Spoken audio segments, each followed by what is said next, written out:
Hi. Hi everyone.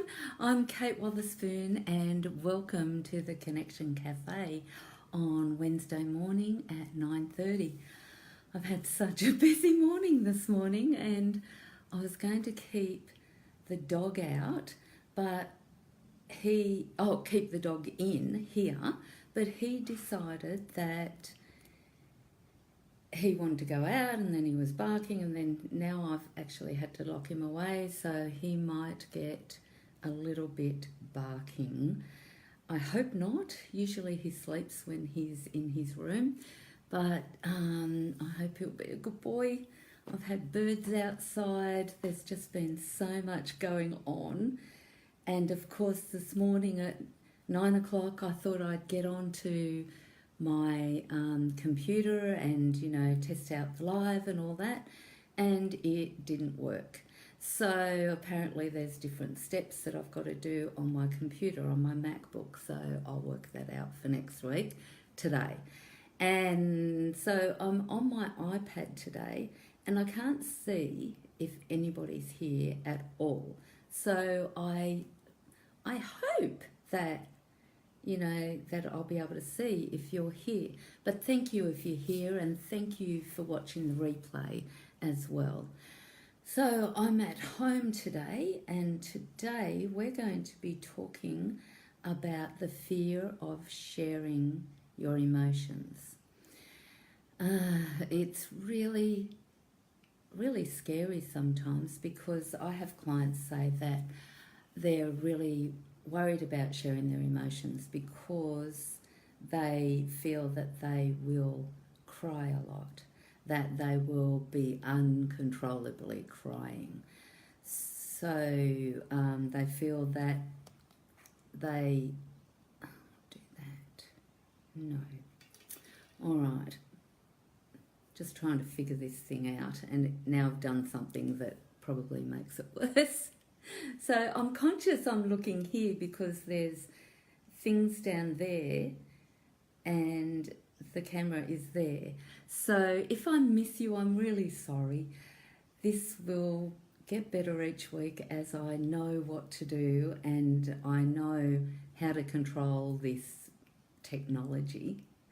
So today we're talking about the fear of sharing your emotions, because after you've lost a loved one, after you've, if you're going through grief and you have maybe been retrenched or retired early, that you don't want to be retired, you love your job and you want to stay, but they can't afford you because you're the brains of the company. So and then going through a divorce is another grief. Having people die, another grief. Moving is huge, and moving from one country to another is big. And even if you're moving to an English-speaking country, they have different traditions, different culture, different way of speaking. Like, I always know how Australian I am when I speak to my American friends or my Canadian friends. They just, don't get what I'm saying, like talking about blinkers in a car. I always say blinkers, but they don't get it because it's the indicators. You're indicating where you're going. So I've just got to remember my language. And that language sort of separates them from us as well. They feel very isolated by not having the same language as us and not knowing what we're talking about and being embarrassed about saying, what on earth are you talking about? I don't get what you're talking about at all. So sometimes it's really hard to just share that you don't understand what people are talking about, or you're worried about sharing because your emotions feel so huge inside of you. And I think we fear sharing our emotions, because that makes us vulnerable. It makes us vulnerable to hurt, to pain, to to people actually gossiping. Some people, that's why it's so important to have people around you who will take what you're saying and empathise with you. They won't use it to gossip, Kate's going through this. Did you know that this? And then the whole thing turns into this massive story that you don't even recognise, because it's Chinese whispers. Oh, Thelma, I can see you're watching. Hi, Thelma. It's great. We're talking about sharing your emotions today and how it's really scary to do it. So, and then you need to find the people who will empathise with you. So by trying to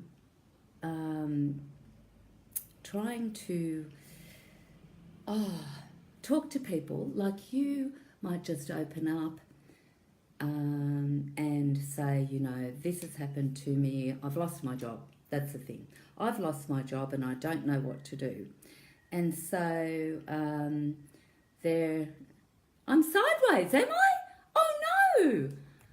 Thelma's just told me I'm sideways. I don't know whether I can turn it or not.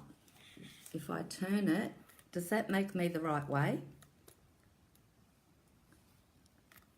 Am I the right way, Thelma, or not? I'll just wait, because to me, I'm the right way. Okay, so, all right, I'm the right way. Thanks, Thelma. So you've been watching me sideways for about 5 minutes or something. So, so getting the right people around you to share your story with. So why this is important is to get sharing your feelings helps you to understand what you're going through, to find the words, to actually find the words to share with others. Often you don't know what the words are. I have couples come in and he might not be talking at all, and she's doing all the talking and then trying to get him to talk, and he won't talk at all. So, but he's feeling an awful lot. So I try to prompt him. And it's mostly the men that don't talk, but I have a lot of men that do talk a lot, and the woman is shut down because the pain is just too much to express. So what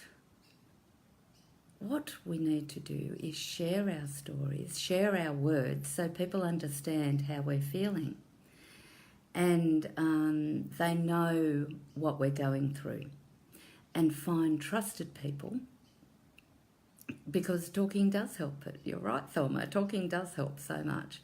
But finding the trusted people, finding the people that won't gossip, finding the people that will support you, that's the big thing.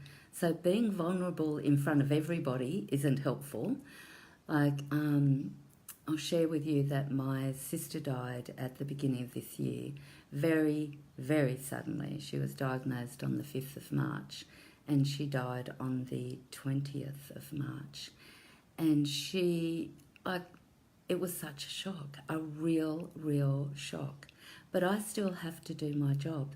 And unless me telling my clients that I've been through this helps them, I won't tell them. So I need to be mindful of who I tell as well. Trusted friends, trusted families are who I tell. But I talk, so people generally know what I'm going through, and they will talk back. They will have a conversation with me. So, when we're young, we're actually told not to feel. You fall over, come on, get up, you're okay. And then we get to disconnect from our feelings as well. Oh, Rachel. Hi, Rachel. How are you? Good to see you here. The first part of this is sideways. Thelma told me that I was sideways, so now I'm the right way up. So, yeah, we learn not to talk about our feelings, not to talk about hurt, about shame, about how others are impacting us. So, sharing stories. I'm getting lost in this because sharing and finding words is so difficult. Finding the words to say and is actually difficult to talk about. So I know that I'm really tired right now, and finding what I need to say is difficult for those words to come to me. And because we're sharing emotions right now, my emotions are really low because I'm tired. And I'm the person that you have to watch because I'm really happy all the time. So we talked about asking, are you okay, last week. So, so you've just got to know that men and women are different as well in their grief. Some women will be strong, some men will be strong, and both of you are trying to be strong as well. So you're not going to share your feelings because you don't want the other person to feel hurt and feel like, they're not supporting you. But if you shared as a couple what you're going through and don't tell the other person, oh, you can't be feeling that because whatever, or be happy. That's another thing people hear all the time. Like, just get on with your life, just be happy. That'll be okay. But if you don't work through your grief, if you don't talk about it, if you don't notice your emotions as well, you've got to notice what you're going through. If you're feeling sad, just feel sad. And maybe take space, move out of, if you're working, move out of that space. So, and just tell people, yeah, I'm feeling something. I can't share it with you now because I feel like, it's too big to share. Or, I need to talk to my friends about it or my family. So you choose what to share. And I often hear I've got to hide my emotions. And I look at it as not hiding your emotions, but sharing your emotions with trusted people. So you will be heard. So they're present for you. And you will feel like you're there, like you're not invisible.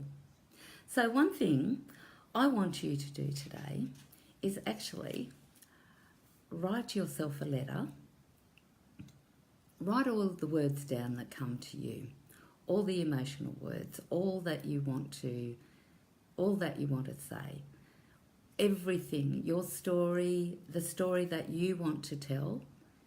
So there are stories that you don't want to share with different people, so you might like to change that story a bit, not tell them the whole story. Tell them what you want them to know. You be in charge of what you share.